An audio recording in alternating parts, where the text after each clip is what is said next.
I am excited.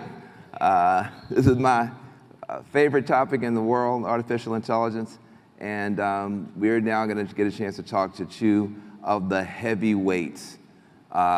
Google, obviously, a powerhouse in this space, growing every day, but also states matter, governments matter, and the UAE has the first ever minister of AI.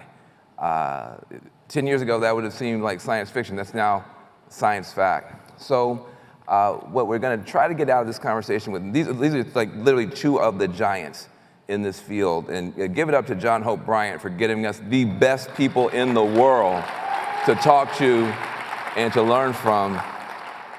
I want to start with Ruth. Listen, part of the, there's a hope AI is going to give us heaven on earth, and then there's this fear it's going to give us hell on earth. And somewhere in the middle is the truth. And I just love to hear from you. What do you see as the actual practical next 5-10 years of both progress and peril for AI? Just give us your overall statement about where you see the opportunity and where you see the peril. Well, first, it's great to be with you, as always, and Your Excellency, wonderful to see you again. So there are a number of areas that excite us about the upside from AI. There's the economic upside. In the US, it's estimated to be $4 trillion if we see this adopted across businesses, small and large, and in government. It's the opportunity to improve delivery of education, of healthcare, to advance science. But I think if you want the short, what do I think of when I think about the opportunity with AI? It is that the art of the possible has changed. And the place that hits me most deeply and that I get most excited about is what it means for all of us with respect to health. Because that does affect every one of us, our children, our siblings, our parents, ourselves. And the art of the possible is completely changed. So as I'm a 2-time cancer survivor, which is probably why I keep anchoring back to this. And so I always turn to my oncologist and say, and test everything out with him. The first area is early diagnosis of disease can be the difference between survival and not. And with AI, you can augment, support, fortify the radiologist. My oncologist has said the only way to democratize that early detection is with AI. The second is there are not enough nurses and doctors across America, around the globe. We can save 30 to 50% of their time with AI, freeing them up from the administrative so they can do what we want, which is focus on the patient. That's what they want, that's what we want. We can empower everyone with, and we are, these are not like, to your point, science fiction in the future, this is here now. We are empowering people with more information. And so again, my oncologist says that means doctors have to be at the top of their game because we as patients are better informed. And then the most exciting is it is realistic to say with the advances in science that we will cure diseases in our lifetime. I'm privileged to work with someone who won the Nobel Prize for something that is described as the biggest contribution to drug discovery in our lifetime. It's called AlphaFold. We can cure cancer in our lifetime. That is not out of our reach. So that's what I get excited about. And much of it is here and now, and then more to come. Well, look, first of all, that's exciting. You should applaud. When somebody says we're going to cure disease, but folks are scared. Folks feel like, there's bad things coming. People are scared they're going to get pushed out of jobs. What do you say to the people who are concerned? I think in our community, sometimes we're threat sensitive, even before we're opportunity sensitive. And we're all friends here. We're speaking among ourselves. Where do you see some threats and some challenges that people should be aware of and begin to prepare for as we shift into a new age? New positive possibilities, also maybe some perils. How do you look at the peril side of it? Yeah, that's such an important question. I really like the way you framed it. threat sensitive more than opportunity sensitive. So at Google, when we talk about AI, any technology that has the potential to have this kind of impact, we want to be bold and responsible. We want to help people capture the upside and protect from that downside. And you're 100% right. There's downside risk. I think the one that most people are concerned about is, what does it mean for me, with my job, for my family, my ability to provide? Where do I go with this? And I think a couple of data points, because I keep going back to history. 85% of economic growth throughout history is attributable to technology. 60% of the jobs that exist today did not exist 80 years ago. They have always evolved. And throughout change, more jobs have been created than destroyed, which is absolutely not helpful if you're the person whose job is eliminated. And so I think the couple of elements, when we look at what that means, first and foremost, going to the heart of your question, jobs will evolve. They will change. They have throughout history. We each need to get as fluent as possible with AI. And the beauty of it is that the magic is done by the computer scientists. Like, many people are using AI today and don't even see where they are. In search, you're using it. You can play with it to support creating better art, history, like pulling from the content that's available. It's when you go travel and it's Google Translate, that's using AI. So there are places that we're using, but the magic is actually under the hood. And so what we have done, and John O'Brien has done so much on this, we focused on skilling and training and giving people the confidence and the fluency. We created something called an AI Opportunity Fund. We've done digital skills training so you can get certified in areas like cybersecurity or data analytics, and literally have, in a 3 to 6 month period, the proficiency that's needed so you can evolve with jobs as they evolve. So that's point number one. Point number two, many jobs actually are augmented by AI, not replaced by AI. They make you stronger. It's like having a coach. And so it's not necessarily about finding new roles, it's about having the skills to operate at the highest level, just like when I started in my career. I think it's so good. So just say again, there's the fund is an AI Opportunity Fund. Is that correct? Did I get that right? AI Opportunity Fund. How does that work? To train. So if you just how do I get in? So Google, just go ahead and Google. You can get online training. We also have the Grow with Google skilling, so you can actually learn specific areas. Google it, you will find it, and we're providing it so individuals can do it. We're working through local organizations. See, this is really important to get out to full communities. It's important because, listen, when you're a delegate, when John O'Brien lets you be a delegate here, you're an ambassador. So a lot of this information is not getting out to people. And so, there are resources that are available to us to not just not get left behind, but to leapfrog and to lead, and Google's making that available. So give a round of applause to Ruth. Now, thank you for that. If I may, just at one point, because it's so important. Each of us can learn this easily. And that's what you'll find. And what I have found when people go through training programs is it's not just the skill that they get through what we call AI Essentials, and Google that, but it's the confidence that actually this is doable for each one of us. Yeah. And that's why we're really proud to work through so many local organizations that can reach out to their community so that everyone has access to the training. Oh, that's awesome. And by the way, I'm with the organization dreammachine.org. If you can apply for my group. Okay, look, I got low self-esteem. Y'all got to encourage me now. Look. So that's it. Thank you. Dreammachine.org is also a place where you can get in line for some tremendous educational resources. Now, I am actually jealous of our next guest. Before you, sir, I had the coolest job in government as far as I'm concerned. I was a special advisor for green jobs to Barack Obama. That's a good job. That's a cool job. But I think now you have the coolest job in government ever, to be the first minister of AI. Now, this is extraordinary.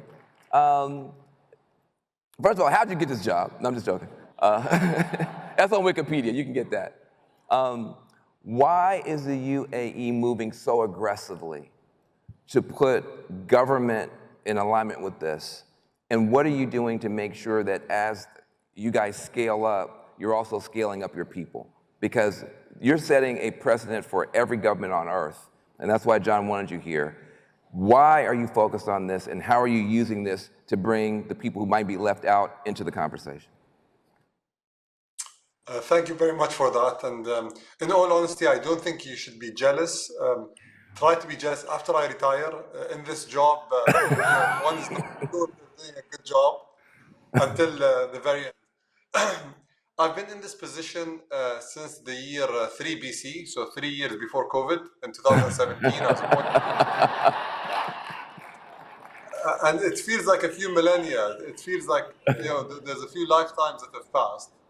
Now, when it comes to the UAE's ambition on this, and this brings me back to hope, our region used to export science, technology, culture, and had the broadest and biggest economy in the world at one point of time.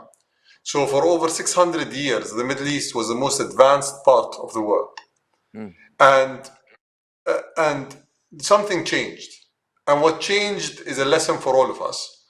We focused at one point of time at actually embracing technology and using it. And in the year 1455, there was a technology that was invented that had the opportunity to change the world. Every single civilization embraced it. The only civilization that banned it was the Middle Eastern civilization, which was the printing press. When the whole world had access to knowledge, we were the only region where, unfortunately, you had to get on a horse or a camel for multiple weeks to be able to access knowledge. And that completely changed our region. We went from being the most advanced part of the world to being one of the most, unfortunately, underdeveloped parts of the world. With AI, we believe the opportunity is going to be as big. It's going to help countries leapfrog. It's going to help nations either have access to the future or be backwards. And we want to be one of the countries that leads the future. Now, when it comes to what we've done, if you look at the UAE, we're a country of around 10 million people. We've already done programs to train 1 million how to become super users of artificial intelligence. So that's 10% of our population by the end of next year.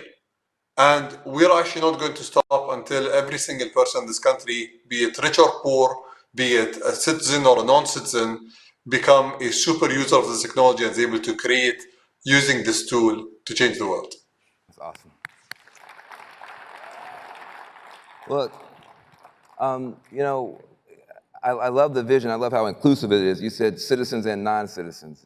It sounds like you feel like everybody counts and everybody matters. Imagine that. Government that feels like everybody counts and everybody matters. I like that. But to your point, you're representing folks who may have felt left behind the last century, the last several decades. There's a hunger to catch up, and yet there has to be actual programs and things that governments can do. What are and we need to learn from you. Sometimes in the United States we think we have to teach everybody. We need to be learning from folks. What are some of the concrete things that you're doing that you think will be helpful to the companies and to the people? Concrete steps from your government. Excellent. So I'm going to give you maybe a few very broad things that have worked for us. And maybe later we can talk about the things that didn't work for us. And it's good to be transparent about these things because it's always good for people to learn from each other. The first thing is, in most countries, there is no one leading the conversation when it comes to artificial intelligence. Artificial intelligence isn't coming, it's already here. Artificial intelligence is the most addictive technology we've ever invented. It's more addictive than anything else, and that's why you can't let go of your phone. That's why you use it to get all of the information that you want to get. That's why you use it for everything, right? It knows more about you than your loved ones, and it's the most fundamental technology that has shaped our lives over the last decade or so. Why aren't governments doing anything about it? In the last 200 years, every single time a technology has reshaped the world, there was a ministerial portfolio that was created for it. When we were living off coal and wood fire, there wasn't a single minister of energy. But when electricity became so important for governments to deliver the promise of prosperity to their people. Ministers of energy and secretaries of energy were introduced across all governments around the world. The same is true for ministers of aviation, ministers of ICT, ministers of telecommunications. With every single technological leap, there was a ministerial portfolio that was created. Why aren't we doing that for artificial intelligence? It doesn't make sense. It's already here, it's not coming. Now, what we've done, first and foremost, is we have a chief AI officer in every single government department across the government. These guys are the orchestra. They ensure that every single department understands the overall vision of AI, and one deployment does not harm people across other sectors. So let me give you an example. If you look at AI for healthcare, if I deploy AI for healthcare, but that increases your insurance premiums, it's actually a bad thing.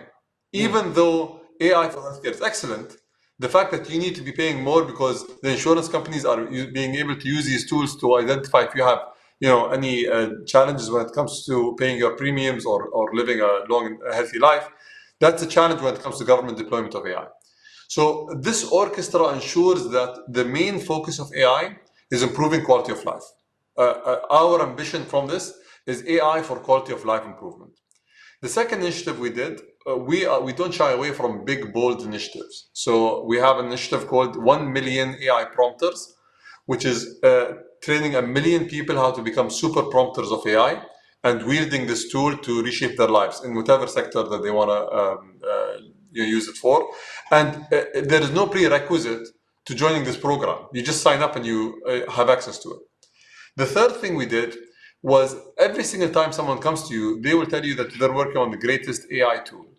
And one thing that you can see is if you go to LinkedIn today, whether someone's a truck driver or someone's a consultant, the skill sets always say AI. Everyone thinks that AI is the hottest thing, so they add it to their CVs. They claim that it's the thing that they're using. So as a government, we launched a program called the AI Seal. We actually assess different use cases of AI and we give them rankings.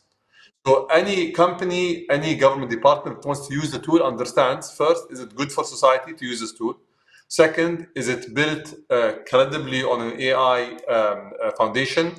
And third, is it something that is built in the UAE or abroad? And it's perfectly fine if it's built abroad, but it increases transparency. Yeah. And then finally, we have AI actually deployed as a key curriculum within our schooling system. So kids from kindergarten to grade 12 all learn about artificial intelligence, what AI is going to do for them, how they're going to become users of this technology, and the ethics related to AI.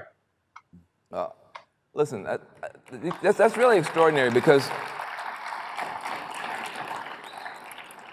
it's such a compliment to what Ruth was talking about. So this is something we've got to be careful about.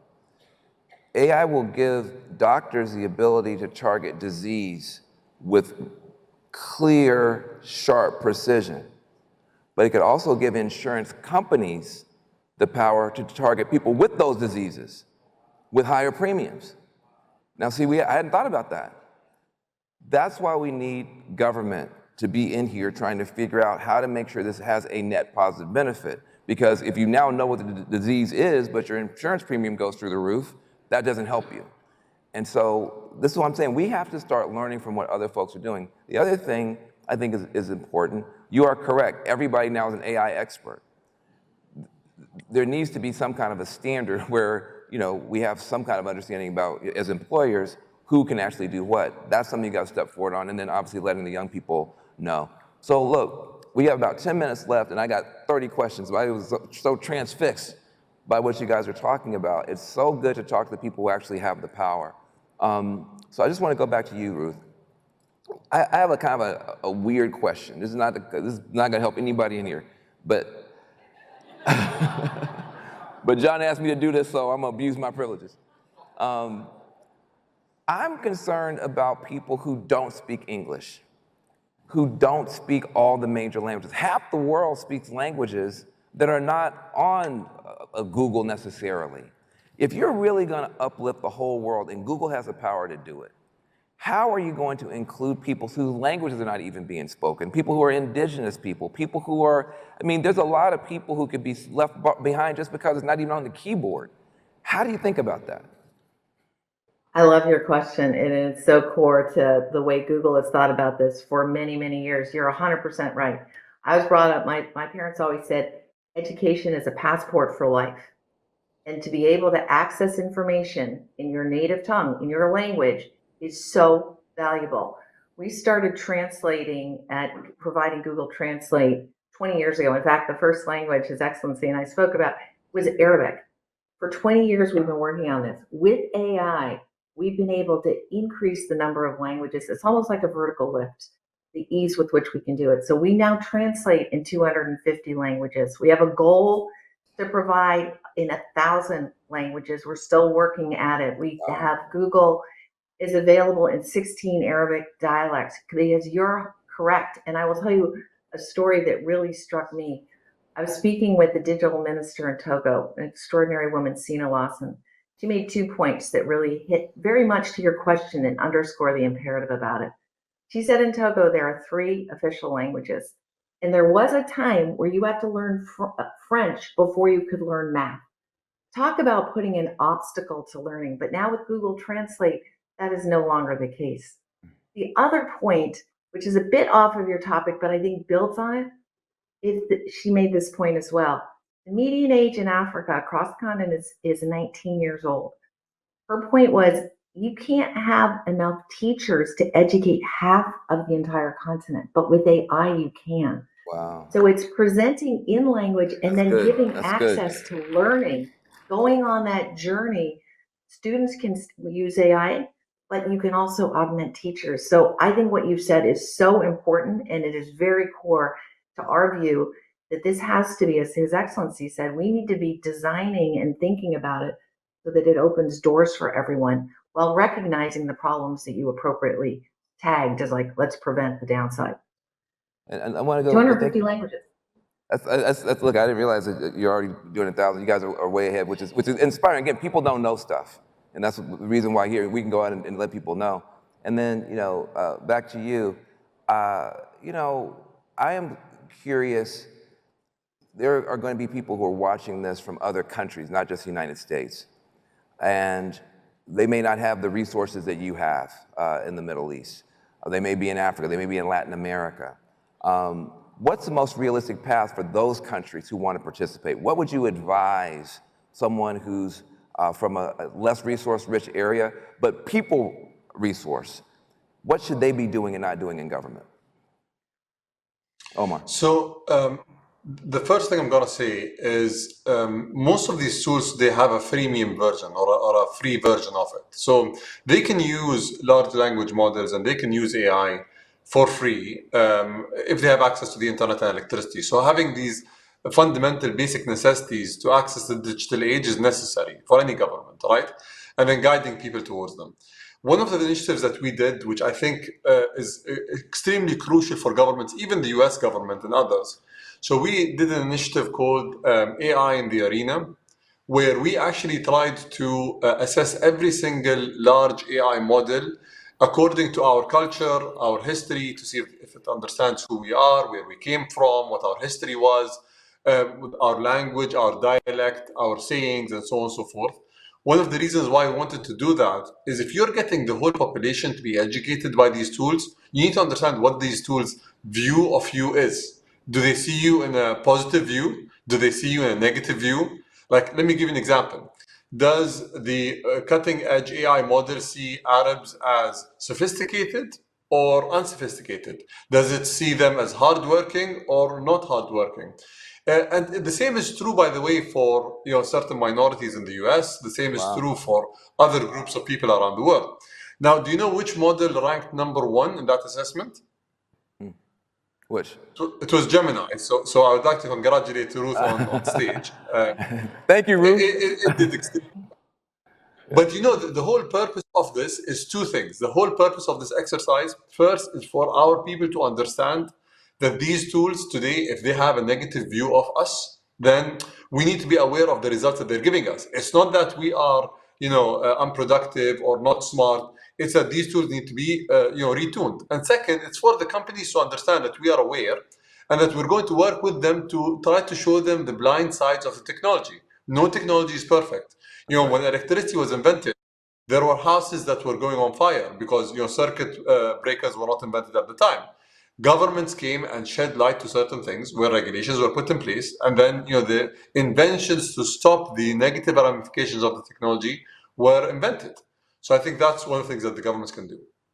Look, I mean, yeah, give a round of applause. It's like, I feel bad.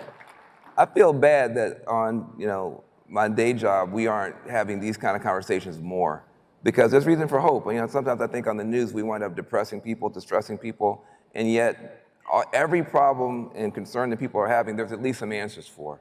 So I want to give another round of applause to our guests. I also want you to know that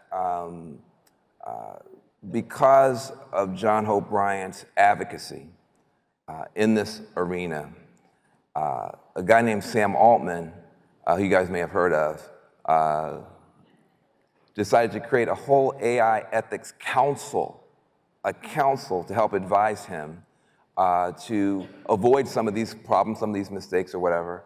And because you know how John is, he insisted that the world's first minister of AI join that council. So I'm able to announce today on stage that Omar is now going to be working with John Hope Bryant to take these ideas to Google, to OpenAI and beyond. That's the kind of leadership that you're getting, and you heard it here first. I think John was going to probably announce that later, but I just decided to do it. And look, in the couple minutes that we have remaining, if we do this right, if we minimize the pain and maximize the gain, you get 60 seconds, now we're going to do a live TV thing. You get 60 seconds, you get 60 seconds. Paint a picture of the world in 10 years if we get this right. I know you're working hard at Google. I know you're working hard in the UAE. There are other people here who are working hard. But paint a picture of what it would look like if we get this right. How is the average person, average family member going to see the world differently when they wake up in the morning? You go first, Ruth. I think if we get this right, and we're all working hard to do that, what you see is it empowers small businesses, medium businesses, large businesses, and so you get the economic upside, which means jobs for people, which means being able to pay for the kinds of things our society needs: better healthcare delivery, better education, better infrastructure, clean water in every town. We can pay for the things we need, and that people will have different kinds of jobs, but they're going to be able to have a rich, meaningful life. There's access to information. They can see their children educated better because they go on individual journeys. Their teachers are supported. You get healthcare in every part of our country and around the globe. If we get it right, we're saying we've got to focus on the digital divide that has hurt this country and polarized so much of what we're seeing. That's what we need to do. We need to make sure that this is something, as His Excellency has said, we're focused on this at Google. This has to be for everyone. And so designing that it can be a support for everyone to go on that learning journey, be an uplift. I talk to small business owners, and it's exciting to hear when them talk about their ability. The art of the possible has changed. It's the ability to serve people in different ways. And so that to me is what's the exciting element of it. Even things, I know John Hope Bryant talks a lot about the importance to get financial literacy addressed so that people have control over what's so important. They work so hard to develop. Well, with AI, you can actually deliver services in ways that were only for the elite at one point, because you can change unit economics. So there are ways to better deliver. That's what we're all trying to work on, that it is support for everyone and that we have done that hard work to mitigate on the downside. That's awesome. That's hopeful. Give her a round of applause for her commitment. She doesn't have to do it the right way. She could do it the wrong way. She's doing it the right way. And we appreciate you and Your Excellency. So I'm going to give you a different view. I think that historically, technology has always been an amplifier of our physical abilities. So technology, whether it was the steam engine, whether it was electricity, whether it was computers, always tried to improve our physical abilities and maybe make long distances shorter. For the first time in our history as a species, we have a technology that's able to amplify our cognitive ability, give us access to intelligence, or hopefully make us more intelligent. What that would mean is I think we're going to see the revival of the Renaissance man or woman, which is an individual that's a polymath, an individual that can learn many things and contribute to many different sectors. That is the vision, right? The vision is that we finally enter a world where you don't have to be specialized in one domain, you can be specialized in many domains. And how that would translate into the world is, I think for the first time in history, we have a chance where it doesn't matter where you're born, it doesn't matter what your skin color is, it doesn't matter if you're low income or high income, you're able through grit and hard work to leverage these tools to create opportunities. It's going to mean that the American dream is not going to be reserved to America. It's not going to be reserved to the UAE. It's going to be a global dream where opportunities are going to be universal for anyone that has the ability to work hard and apply their knowledge. And I think in the UAE, we believe that it will also amplify the voices of countries and communities that historically were not amplified because of their size, because of their history and otherwise. So I believe if we're going to get it right, that's what it will equal to. It will equal to equal opportunities for everyone. It's awesome. And man, just one tiny thing, if I may add. Yes. It's not just the Renaissance person, if I can. We also have to build the infrastructure because you can't have this without the energy to deliver it. That means more electrical worker jobs, more plumbers, more welders. There's an entire other set of jobs that we're training for, and we've got training programs on that as well at Google because we think that's so important. So there are two paths. Hey, listen, heart, head, and hands all can be amplified. A round of applause. This is extraordinary. This is extraordinary. I'm going to bring this to a close. I can't tell you how much I appreciate what you're saying. One of the things you mentioned about being a polymath, which is a really cool term for what a lot of you guys already are. Brilliant in multiple categories. Brilliant in multiple categories. And we got a room full of people like that. And now we can put a jetpack under each and every one of those skills, so you're going to be able to do stuff you've never done before. In fact, myself, I'll make my own announcement. I've stepped into the world of AI, trying to take my passion for bringing people together, and we launched today something called workbettertogether.ai. Workbettertogether.ai. And please go check it out. You can get 60 days of free help, 60 days of free help for your companies with workbettertogether.ai, because I want to be a polymath, and we all can be.